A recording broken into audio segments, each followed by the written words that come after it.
children of the congregation to come forward for the children's message.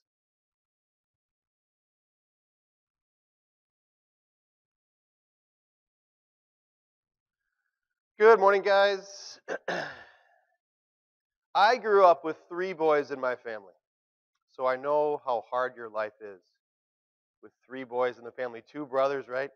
Well, this morning, you're going to get to hear the Old Testament lesson about a guy named Joseph.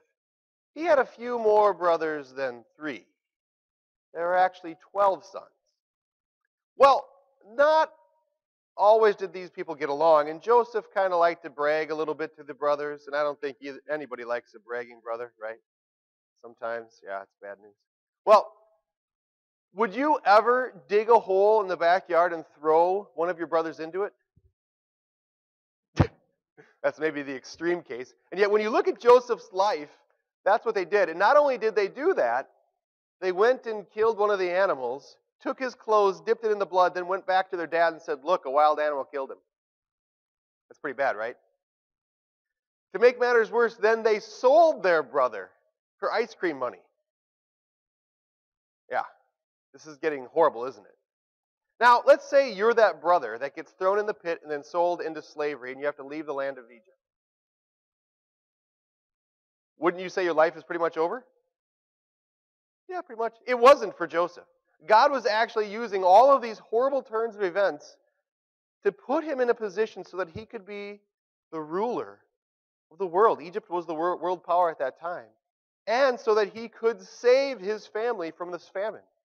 God gave him insight as to how he could save all kinds of food when life was good, because when life was bad, if it weren't for Joseph, everyone would have starved.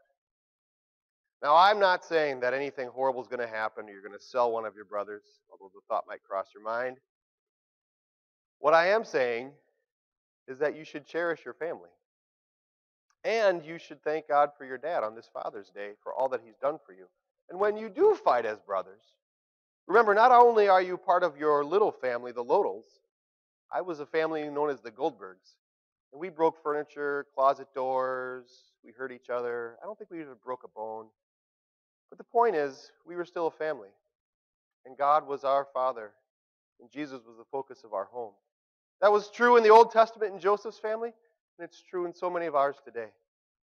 We fold our hands and pray. Dear Jesus, we thank you for placing us into families and for brothers and sisters. Help us to always cherish them as the family that they are to us. And that one day we'll be part of a huge family when we get to heaven and see all of our brothers and sisters in the faith. Amen. You're excused to go and sit with your parents.